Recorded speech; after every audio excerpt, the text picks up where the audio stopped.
Welcome to Kibbe on Liberty.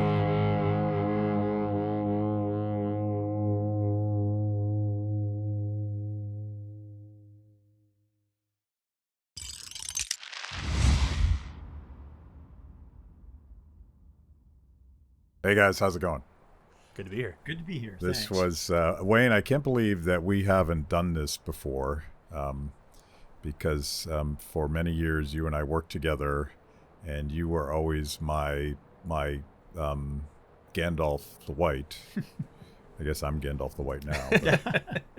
But you, like back when we were working together, you always had veto power over any campaign that we did, because I wanted to make sure that, and particularly when it comes to insanely complex regulatory issues, we weren't sliding into accidentally a big government mindset. And Adam, you just joined R Street as well, but you've been working on tech stuff forever, right? 30 years. 30 years. Yeah. Before the internet. Before the internet, that's right. And Wayne, you've been working on this stuff for like 300 years. Before The funny thing is, before the wheel. the issues are still there. Nothing's changed. Yeah. We're still fighting the same fight. You were at Kitty Hawk, right? You saw That's right. that, That's right? right. Yeah. I saw that fight. Yeah. So things, shit's getting real with tech censorship, and I wanted to sort of parse through some of the regulatory problems and some of the political capture that's going on. But I want to frame this. And by the way, if you're listening to this or watching it, you may hear that we're in the middle of a rainstorm. So, but at least we're drinking as well, so that's cool. So you guys will remember back at the dawn when the internet was becoming a radically democratized thing. John Perry Barlow was talking about the beautiful potential for these new tools to radically democratize everything, knowledge and information, and to decentralize everything and move everything down to the end user. And I, for one, and probably you guys as well, I was romantic about this. Like this going to fundamentally change power structures and all of the top-down institutions, starting with government, that would tell us what to think and modulate the narrative and censor things that they didn't want us to know about. I've said this 1,000 times, but I remember when Walter Cronkite used to end his 20 minutes of curated speech with, "That's the way it is." And you were like, okay, that's the way it is. And it's not the way it is anymore.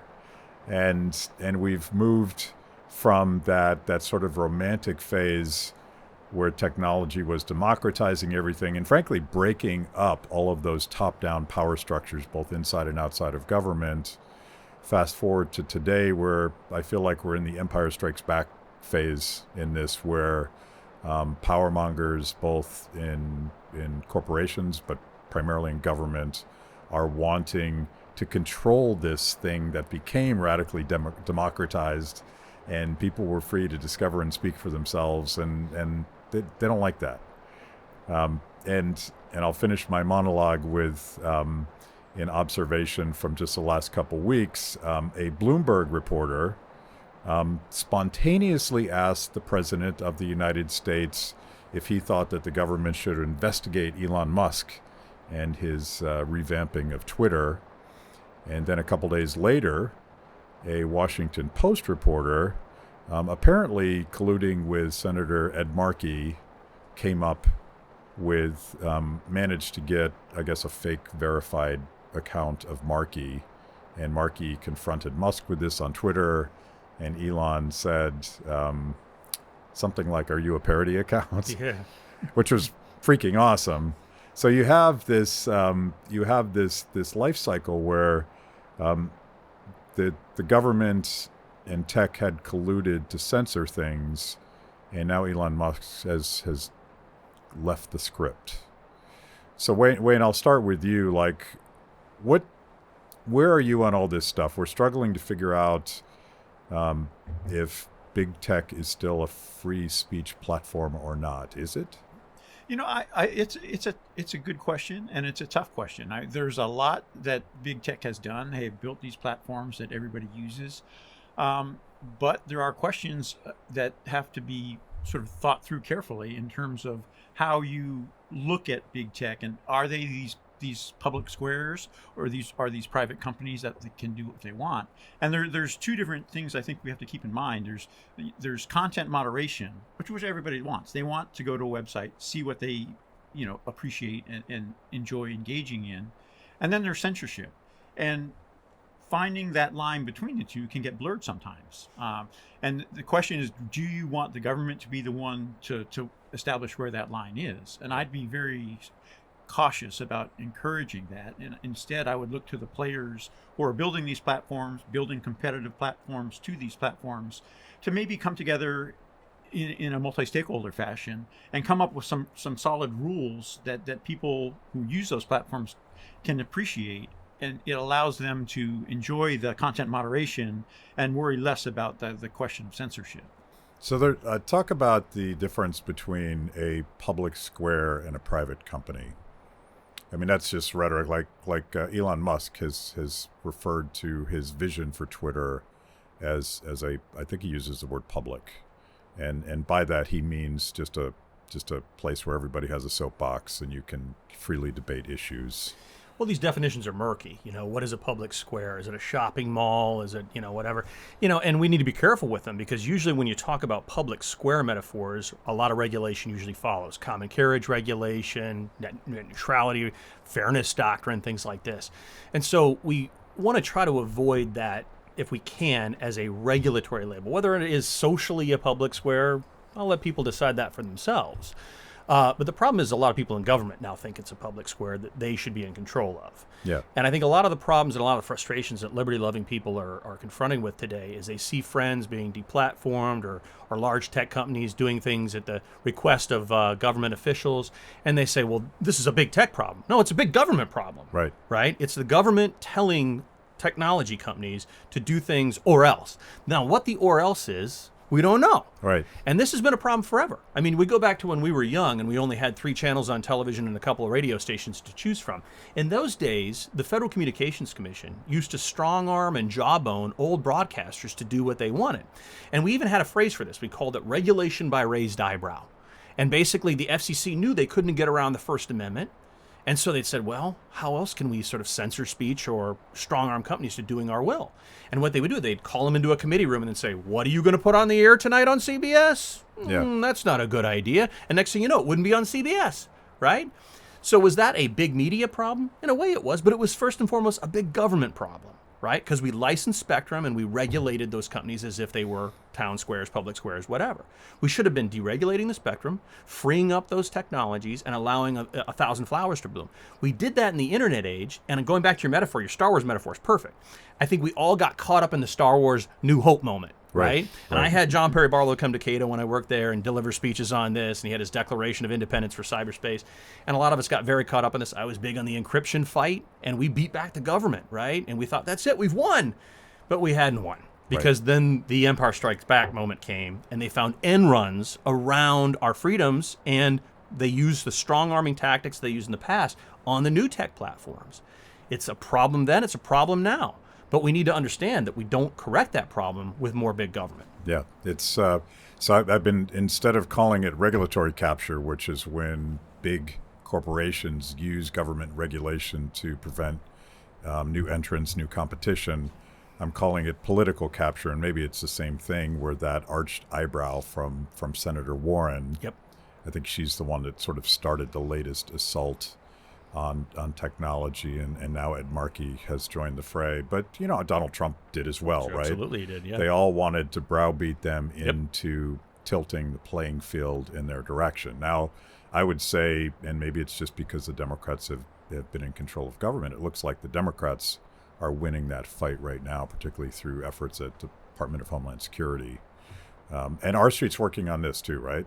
Absolutely, yeah. We actually have an event coming up. It's probably be early January, where we're actually looking at the need for sort of maybe transparency or letting companies or platforms know when the government asks them for information. Do they post that information somewhere? So it does shine some light onto what's going on, and hopefully addresses the potential for political capture that you're talking about. Yeah, what we need these companies to do is to identify when the government's being a thug and to come forward and say, like, look, we're getting pressure from the White House or from somebody else, some agency, the Department of Homeland Security, to like change our speech policies. But the problem is there's always these subtle threats behind the scenes, going back to that, do this or else kind of thing, right? And we don't know what that is. But the problem is these companies and these capitalists have other holdings, other investments. The problem for Elon Musk right now is that the government's not going to come down on him as much on Twitter as they're going to come down on him with his services with Tesla and SpaceX and all of his other investments. And so he's got other pressure points where the government can put some real serious heat on him. By the way, Markey wasn't subtle. He specifically said that. He said, right? I know where you hurt, and I'm going to push regulation through intimidation, right? Yeah. And the more kind of things, levers they can pull and they can beat him up on. And of course, let's remember, Elon Musk has made a lot of money because of government subsidies and government contracts. And so those can be pulled, they can be changed. Same with tech companies that do a lot of business with government, right? But again, this is a big government problem, right? Not a big company problem. Yeah, I mean, they all do a lot of government work. Yeah. So they want those contracts. It's such a murky thing. It is. But I wonder, like, this would be purely speculative, but is Elon Musk crazy or crazy like a fox? Because he kind of went out of his way to mock Markey when Markey started insulting him. And I was watching Joe Lonsdale on Squawk Box. I think it was this morning. I don't know when I saw it exactly. And he's like, this is awesome because somebody has to blow up this system and make it safe for other tech companies that are being bullied by the Department of Homeland Security. I mean, imagine Homeland Security calling you up and saying, right. we have a problem, right. sir. Yeah.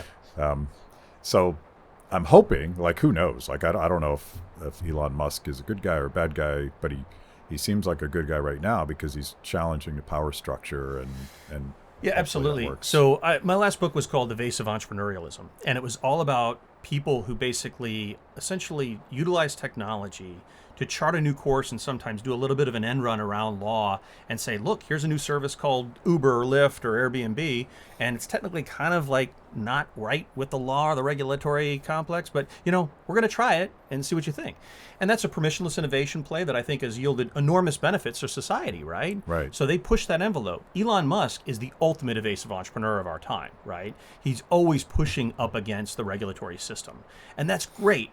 Of course, there can be downsides. And we have to figure out like how far someone like that should go, how much we encourage him, like egg him on to go with that kind of thing, because at the end of the day, he could be putting his companies, his investors, his employees at great risk by doing these things. So I don't know what I would do in those situations. Your example is exactly right. If the Homeland Security called me and said, hey, we've got problems, I might crumble like a cracker. I might like, I don't know, whatever you need me to do, sir, because if I've got tens of thousands of employees and I'm launching a satellite tomorrow and a new car on Wednesday, right, I want to see those things happen, right? Again, it's a big government problem. And I would say the market forces are at play here. I mean, Elon Musk is walking into a company that is a little bit, the whole tech sector is experiencing a little bit of a drawback, which means that they'll pull out of the more speculative things that they're doing and look to their core. So this is a perfect time for Elon to just look at what Twitter does. What is good about Twitter? What is bad about Twitter? And maybe make some changes. One change could be sort of to decentralize some of the moderation that goes on. Set up little subgroups that can do their own moderating. There's a lot of potential and a lot of interesting things that could happen. And I think those are because market forces are at play and saying, things are changing. Consumer demand is changing. Let's get with the program and provide a product that everybody wants and appreciates. Not a censored model or an overly moderated model, but a model that provides a moderation that maybe different groups have different demands for moderation. Let it happen. Yeah. So I think we're in an interesting time. Thank you for joining me today on Kibbe on Liberty and for being part of our fiercely independent audience. Every week, my organization, Free the People, partners with Blaze TV to bring you this show. My guests bring smart perspectives on everything from current events to timeless philosophical debates. If you like what you hear, go to freethepeople.org/KOL and support Kibbe on Liberty so we can continue to produce these honest conversations with interesting people. Now, let's get back to it. So I had this theory about both censorship during COVID and lockdowns Obviously, people with opinions about vaccine mandates and even opinions about masks and lockdowns themselves were censored, deplatformed, demonized, and I happen to be, forget the specific issue and where you might come down on that. I happen to be as close to a free speech absolutist as possible. So I wonder if there aren't basic, simple rules, moderation rules that, again, could be crowdsourced to the community, but are quite simple. Like, you can't threaten someone's life. I don't know exactly what those are, but they're probably the things that your mom taught you. You know, don't hurt people and don't take their stuff. There you go. That kind of stuff. Somebody I've heard famous said that. Always flecking that book. But we're a far cry from that, where Right. they're deciding, they actually deplatformed epidemiologists who took the wrong position according to the government. And it turns out, by the way, that those epidemiologists are right and the government ones are wrong. But regardless, I can't imagine a world where you want to prevent a robust argument, particularly about things that we don't understand. That's the whole point of free speech and decentralization. Yeah, amen, brother. I mean, look, I'm still a big believer in John Stuart Mill's vision of free speech and pretty close to free speech absolutists.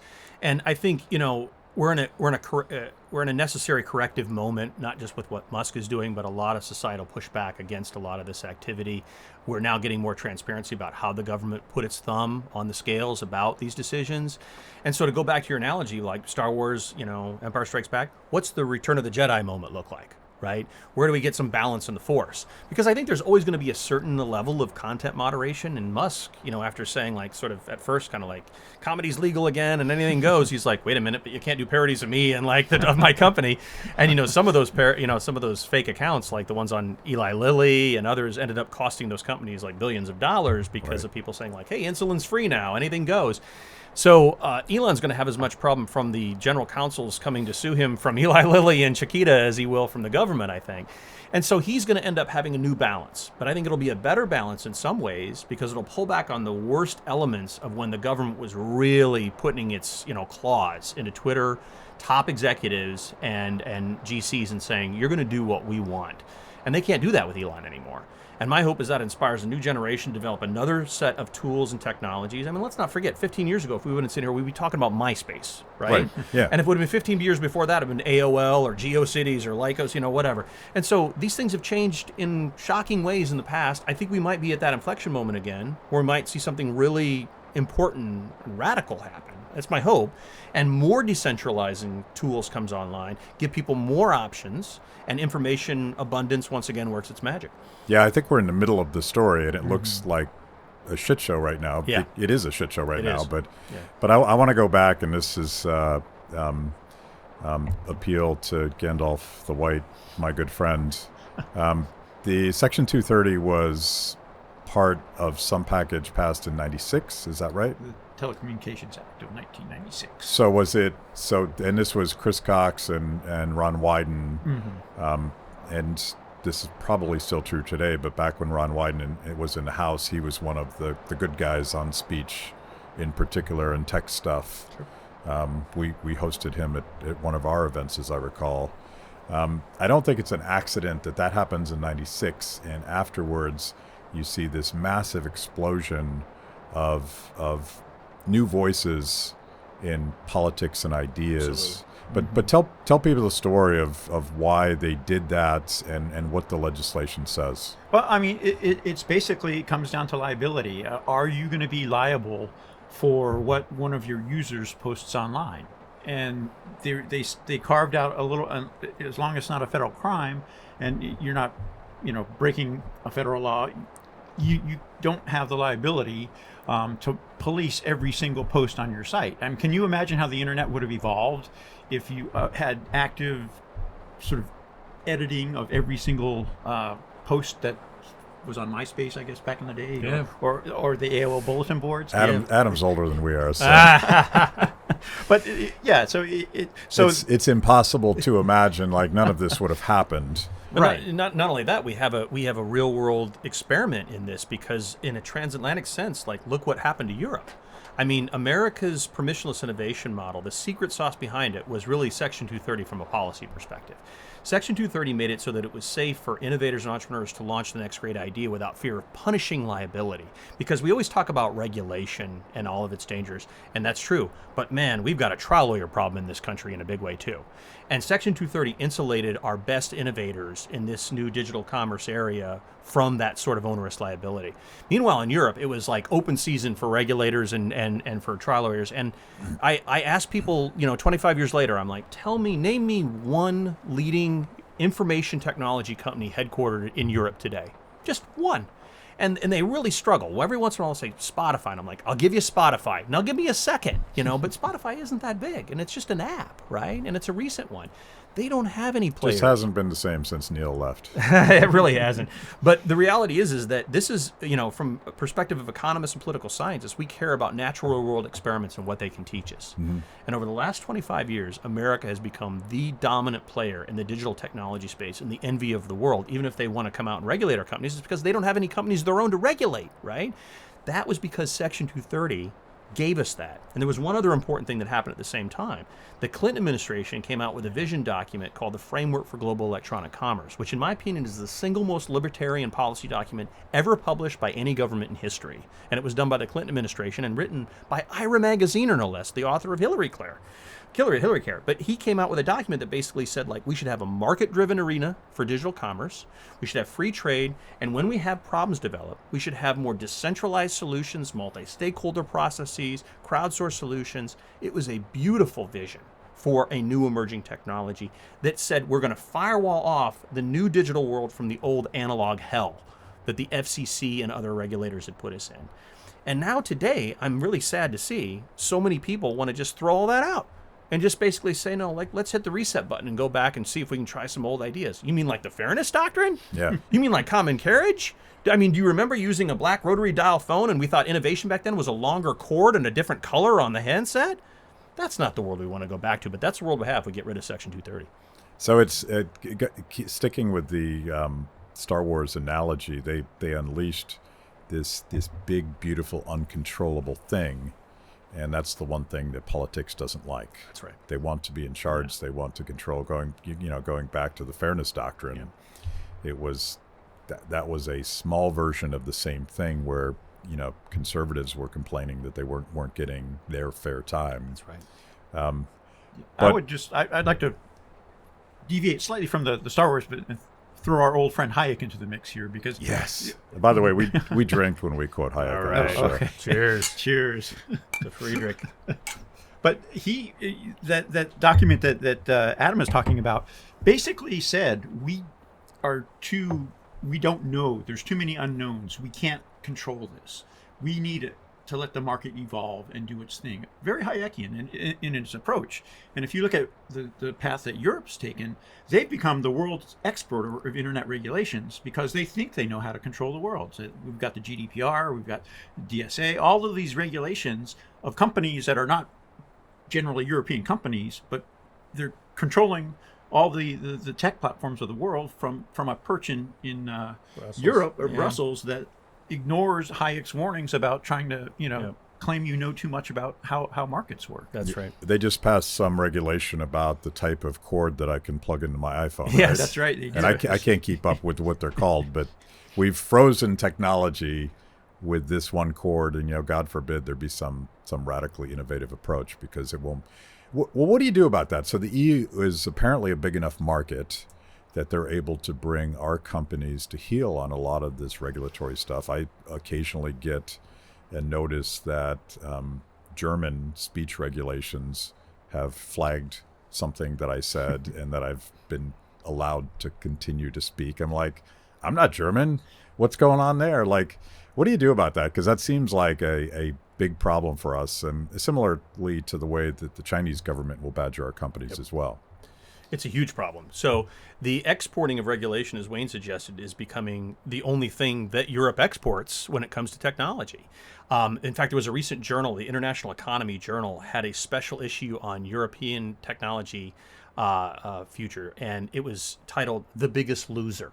So it was like everybody was admitting, all the contributors, that like Europe had no chance of growing a tech market.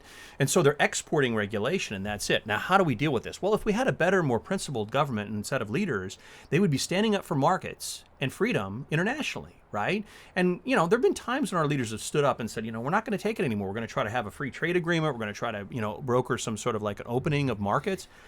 Instead, we have a lot of regulators today and a lot of government officials, especially in the Biden administration, who basically just sort of want to make peace with that, or even use it as a model for here. Yeah. So let's go through a couple of acronyms from Europe that maybe not everybody's heard of on your show. But GDPR is a big privacy regulatory regime. The new one is the Digital Markets Act and the Digital Services Act, and now there's an AI Act, and there's a new Liability for Robotics Act. It's just layer upon layer upon layer that they want to export. What our government should be doing is we should be standing up and saying, hell no, we won't go. We are not going to play ball by those rules. This is essentially a violation of global free trade in digital commerce and speech. And we're not going to allow your companies to play these games here if you're not going to allow our companies to engage in commerce there. Instead, I fear the worst is going to come where we're just basically going to cut deals and say, like, well, maybe we can have a lighter version of all these regulations here. Or, like I said, use it as a model for what's to come here, because there's a whole bunch of regulation being proposed for artificial intelligence and computational services that looks a lot more like what Europe wants than the old permissionless innovation model that made America's tech sector so great. It seems like a political dilemma. So to quote the new National Republicans, in America First policy would protect our tech sector, because that's basically the core engine of our economy today, whether they like it or not. But that's where the growth has been. That's where the innovation has been.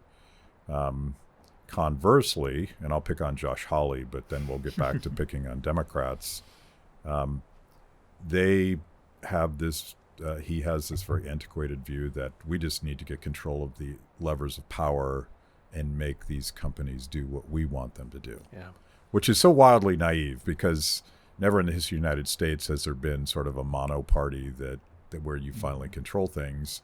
And certainly after the last election, I would think Republicans might think twice about, let's create this huge infrastructure to regulate speech on social media. And then, oh, look, Elizabeth Warren is the chairman of the committee. Oh, look, Kamala Harris is the new president. Oops. Right. What, like, am I some sort of rocket scientist that I can figure this out? Like, what the hell is he thinking? Wayne, what is Josh Hawley thinking? I don't know. It mystifies me, and it's not just Josh Hawley. It's a lot of allies that we've worked with in the past, and going back to the days that we were at FreedomWorks. Some of our favorite supporters have suddenly found that in some cases maybe markets need a little correcting. And it's disturbing, and I think that's a bigger question than just the tech space. You could kind of blame Trump, because I mean Trump was sort of saber rattling about this, but in classic Trump fashion, I think he was just negotiating, right? He may or may not have been serious about the policy, and he may not have even thought about the policy implications. I think that's exactly right, but it's even worse than that, because I think basically Trump and Hawley and people like them have decided to pull a page out of the far left's playbook and become the equivalent of like communications collectivists or media Marxists. Mm-hmm. It's like the ends justify the means to control the means of production of information and power. And so they view information technologies and platforms as a means to an end. This is about getting our views or our ideas or our people out there and visible. And I think you just said it right, Matt. I mean, they've never won that battle in the past. Why would they think they're going to win it now? And, amazingly, when Ronald Reagan vetoed the Fairness Doctrine in 1987, there was an effort to reinstate the Fairness Doctrine after it was eliminated. And it passed Congress, and many Republicans supported it. And Ronald Reagan, in an amazing statement in his veto document, basically says, that has never worked for us. Why would we do it now? Instead, we should favor more competition and more innovation. That's the solution.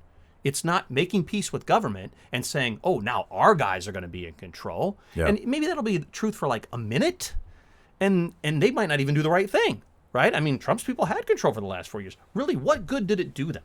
Yeah. Right? Yeah. And then he had a White House social media summit, and he got a bunch of people together in the room to go, grumble, grumble, grumble, we hate media, and we got to do something, and then they hit the tables, and then nothing happened, right? In fact, Trump got deplatformed after the worst things happened for Trump. Yeah. So it's like, what's the point, man? That ain't going to work. If you made it this far into the show, it means I must be doing something right. Kibbe on Liberty is just one of the amazing products we create at Free the People. We tell emotionally compelling stories and produce educational videos for the liberty curious. Our award-winning documentaries personalize all things liberty, independence, creativity, hard work, integrity, and perseverance. After the show, check out our work at freethepeople.org. And if you like what you see, donate to support what we do. That's freethepeople.org. Now back to the show. Yeah. You know? This gets to, like, when I say we're in the middle of things, and on any given day you take a snapshot of what's happening in the United States and perhaps the world and be sort of depressed about the cause of human liberty. But I think there is some sort of political realignment happening where it's the authoritarians, right and left, people that want to control the levers of power. What was the Marxism phrase you used? I'm going to write that down. Communications collectivism. Yeah, that's awesome. Versus, like, I'm seeing people that used to kick the crap out of me when I did more political stuff. Glenn Greenwald, Lee Fang. Do you remember Lee Fang? Yeah, Lee Fang, yeah. He was with Mother Jones at one point, just dogging us every day, and he's the one that wrote this tremendous Intercept article outing the Department of Homeland Security. Is it? I always mispronounce his name. Matt Kibbe or Tabai? Kibbe. I'm not exactly sure. Not But sure I say Kibbe. Logan. Taibbi. All right. Anyway, he you could go Google the old Rolling Stones articles where he's calling me a dirtbag. Yeah. And I'm like, I love this dude. Yeah. And yeah. I think there's this beautiful thing happening where true civil libertarians and people that believe in free speech and just democratized power. Yeah. Absolutely. It's political realignment, That's right? the future, yeah. I mean, we're seeing a realignment, and a lot of it's technological driven and a lot of it's other social forces. But, I mean, the people that we used to disagree with so often are now, like, people we ally ourselves with. And there's old institutions, by contrast, including think tanks we used to work for that, like, we probably couldn't even walk in the door anymore. I spent 10 years at the Heritage Foundation. If I went in there now, they'd be throwing, bottles at my head. Yeah. So it's a very strange world we live in. Or at least MAGA hats, I guess. And so I don't know where that leads, though. I don't know that there's a turbulent period in between that alignment, and I don't know where we come out on the other end and where people stand exactly. But I'm happy in some ways that it is happening and that people are reconsidering their other frameworks. And we can work with people who used to be on the hard left and say, like, look, there were always good reasons to question authority, and authoritarianism in particular, whether it's left or right vestiges of it, right? And here's my theory of change and how I think this comes out, though. I've always been a believer in my 30 years of doing technology policy that it's all about buying time. It's all about making a wide berth for technology to work its magic, right? And we just have to hold off the worst things from happening. It means we play a lot of defense in our movement, right? But by holding off the worst vestiges of, like, the Empire Striking Back, we buy time for technology to get in there and work its magic and do new and exciting things, right?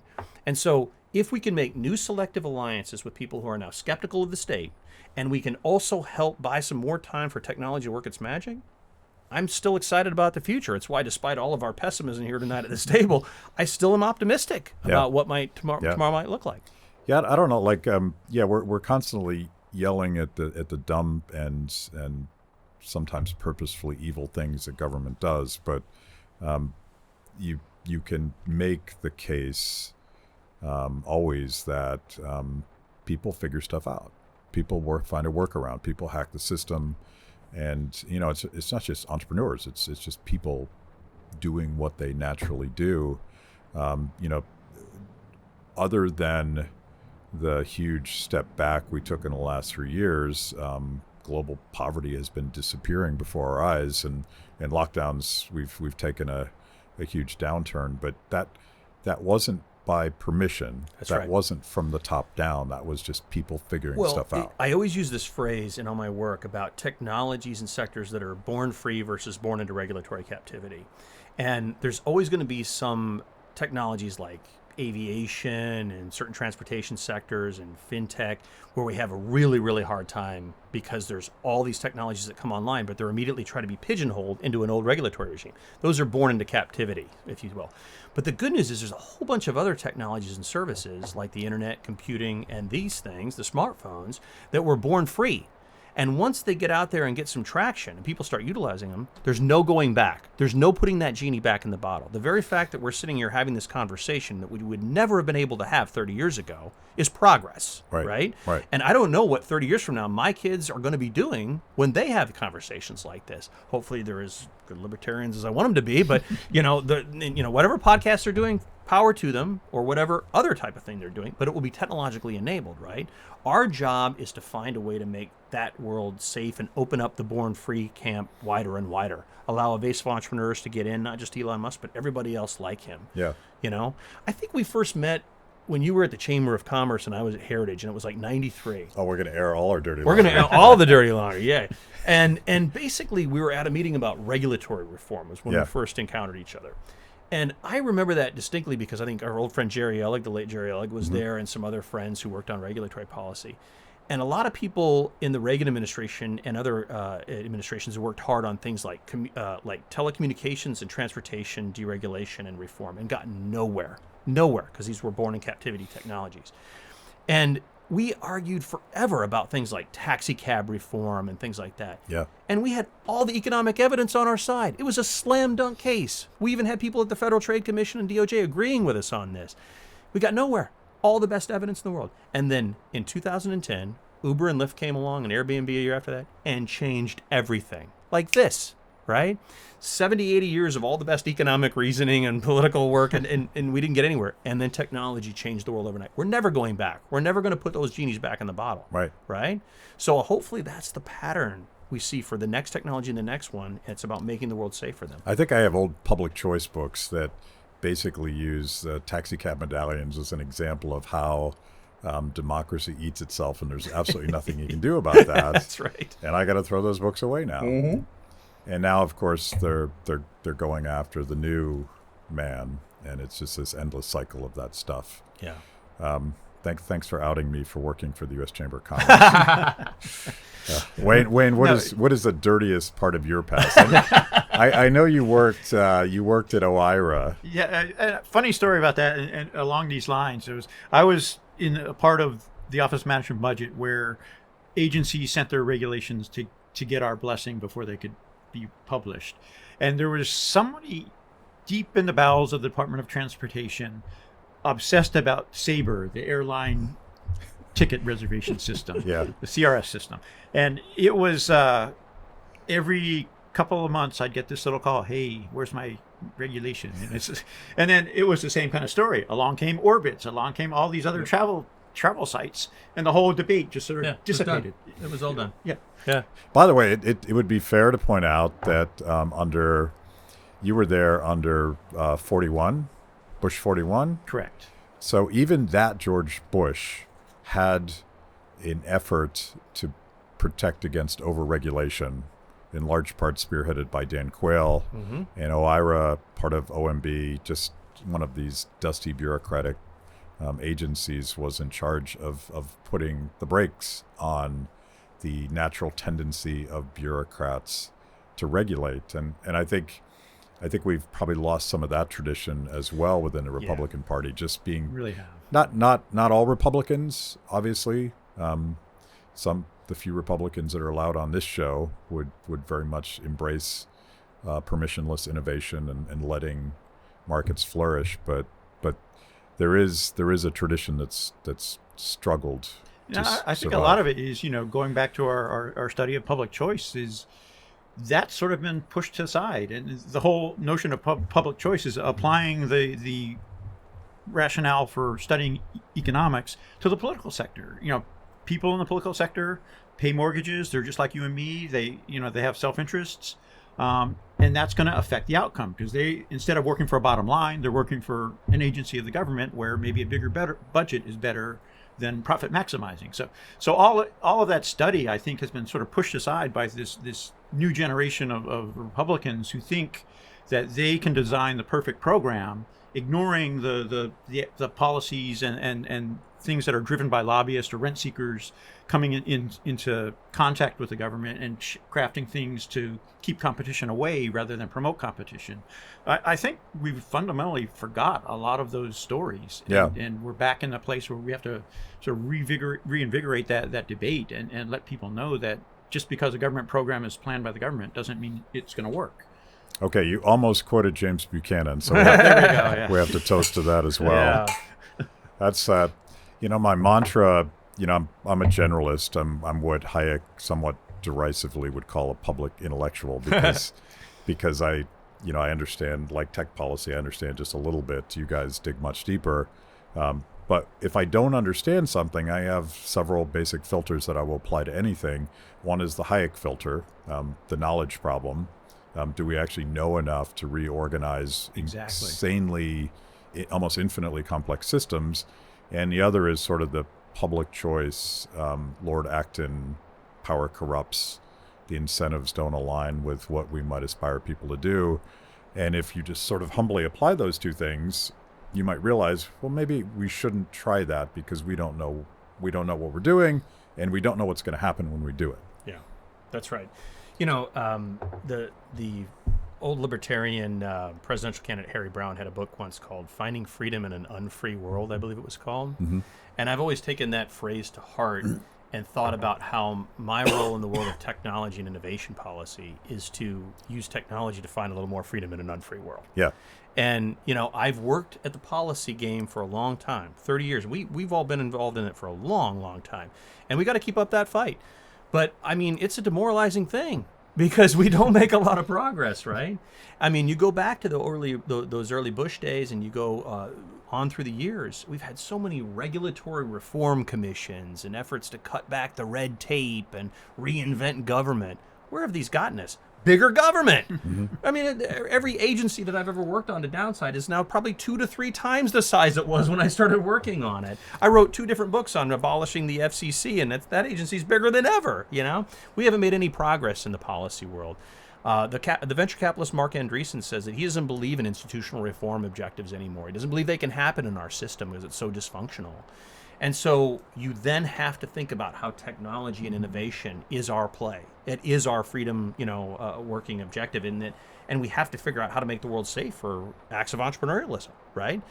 And so that's really, really hard. And I don't know the best way to do that always, but continue to preach the gospel of permissionless innovation and then continuing to push back against the government, litigate against them. My wife works at the Institute for Justice, which is probably the most important institution in our movement, just suing the government every chance we can get to gum up the works. That's where we got to go. We got to go. And then my advice to all young people is, hey, come work in policy if you want to. I'll try to find you a job. But really, go out and invent something. Go out and just change the world through your own mind and your own hands. Act. Do something to really take control utilizing these new technologies of freedom. That's where I find optimism, and it's related to having a platform like this and a million platforms like this where people can explore for themselves what's going on in the world. And I think there's an upside to the downside in the sense that young people are quite cynical about politics and political leaders. They know it's all bullshit, and whenever they hear the talking points, regardless who they're coming from, they just shut it down. I don't buy that stuff. BS, yeah. That to me, and you can see these trends, going back to Section 230 in 1996, and you would see these trends start to emerge. I might start with Howard Dean. I'll just do this through a political lens. Howard Dean almost broke the Democratic establishment until he got too excited and the Dean scream was the end of that trial balloon. But right afterwards comes the Ron Paul movement and the Tea Party movement and Bernie Sanders and Donald Trump in a different way, but still different in the sense that he wasn't sanctioned by the machine. And to me, that process of people finding their sort of niche or their micro market where they feel like they have a family, there's an upside to that. There's also a downside when government sort of weaponizes all of these teams against each other. That's right. But again, we're in the middle of a paradigm shift. Yeah. And I think it is all about permissionless innovation.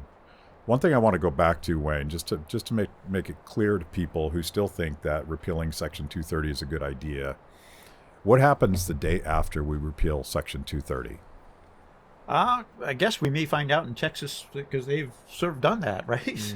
And is it going to be just a flood of obnoxious, polluting emails that you get, or spam on steroids? I mean, it's hard to say. I mean, or do you come down? People just get out of the content moderation game altogether, and you don't have as many choices for platforms. I think it's. I don't know. If you have any. Yeah, I think lawsuits optimistic are going. look- I think lawsuits are going to fly. I mean, the reality is that I mentioned at the outset. We live in an overly litigious society. I'm a big believer in the common law and sort of decentralized law, and usually I would favor torts in most cases, but the reality is that we have a problem in the United States because we make it way too easy to sue using a sort of junk science-based approach Right. to all sorts of things. But if you do this for speech, I'm not really sure where that leads us, because it makes it very difficult for all but the very largest platforms to absorb the legal litigation costs associated with that lack of protection. I would prefer to live in a world where we didn't have to have something like Section 230, that our legal system was very simple and efficient and all that jazz. But that's just not the world we live in. And luckily, because we addressed this early on, because it was a sort of basically a circuit split where we weren't sure where the law was coming out, and the Cox-Wyden approach basically says, we're going to favor freedom. We're going to favor more commerce, more speech. Let's give it a chance. That was the right approach. And it basically was a corrective to our overly litigious society. So I'm really, really concerned. And I think I want to speak to conservatives on this because a lot of my conservative friends really do believe that they're going to be better off in that world, and I don't think that's right. I don't think they get a fair shake, or they get a better treatment from large tech companies. I think there's always been a little bit of an uphill battle with conservatives and even a lot of libertarians with large companies. I don't care if we're talking about shopping malls or tech companies. Right. I mean, the reality is a lot of the elites in a lot of those institutions are just very liberal, very left of center. And so, I'm not sure if repealing 230 is going to get them where they want to go. At Kibbe on Liberty, freedom is a lifestyle 24/7, something you live and breathe and wear every day. If that describes you, you need the very best Liberty swag in the market today, just like this shirt I happen to be wearing.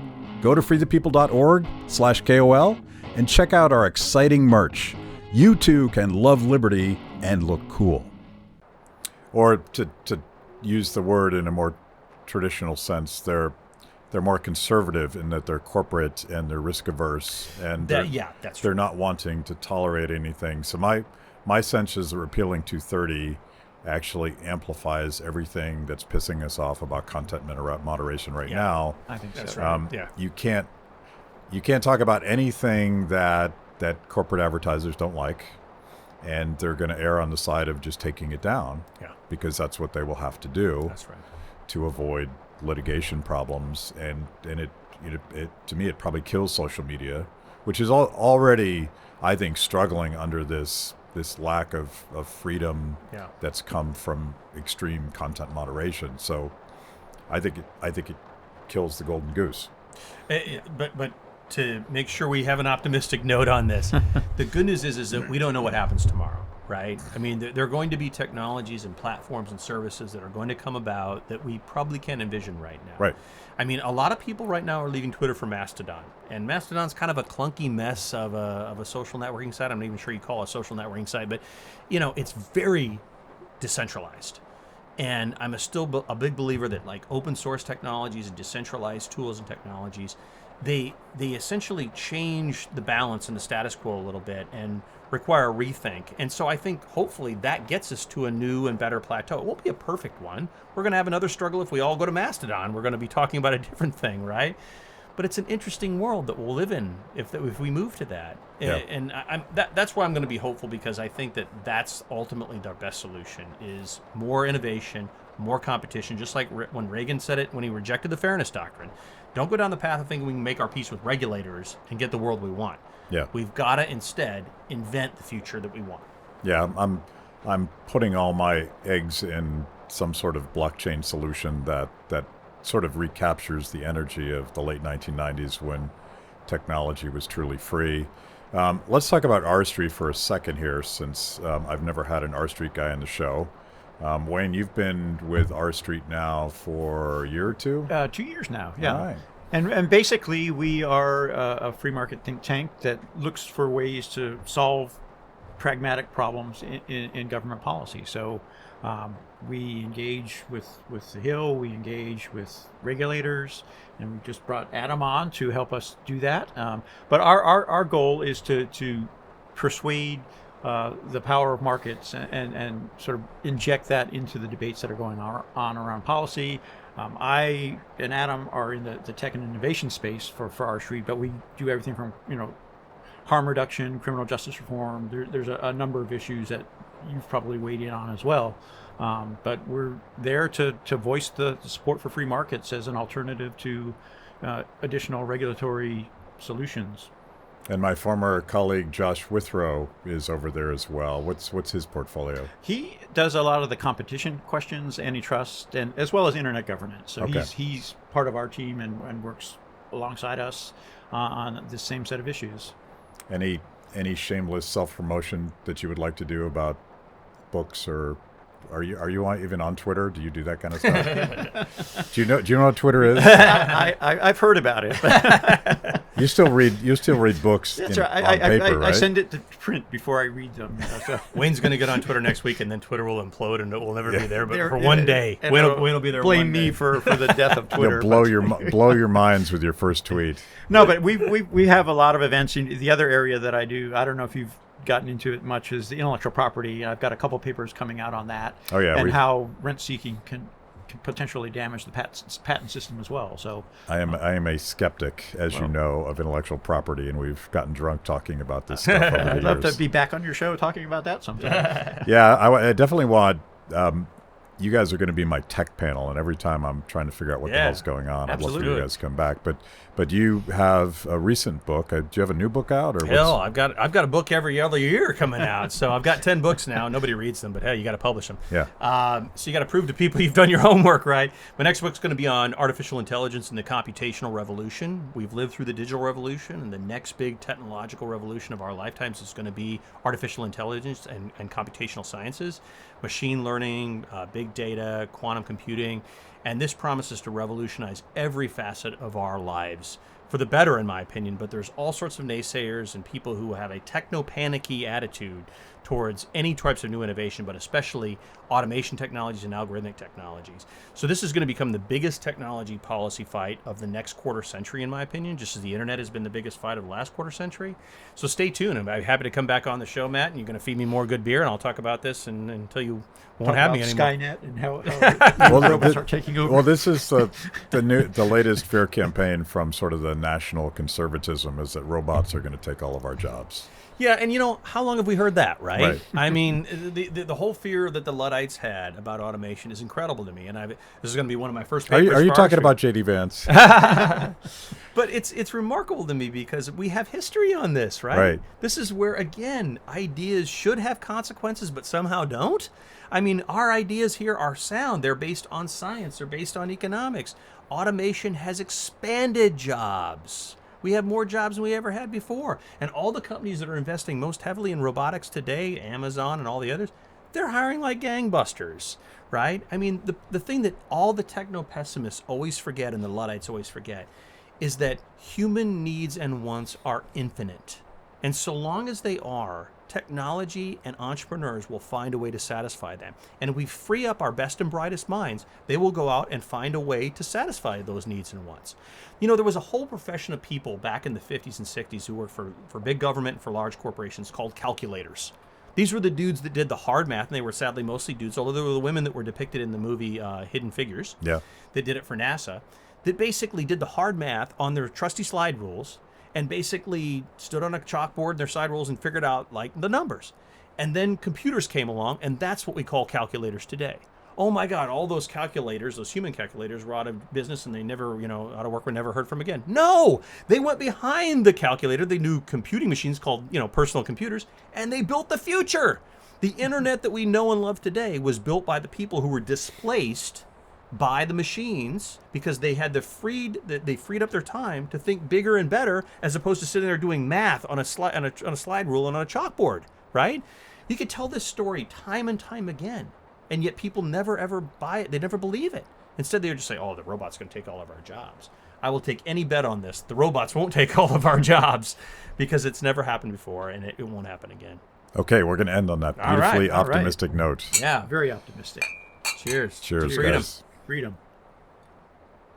Thanks for watching. If you liked the conversation, make sure to like the video, subscribe, and also ring the bell for notifications. And if you want to know more about Free the People, go to freethepeople.org.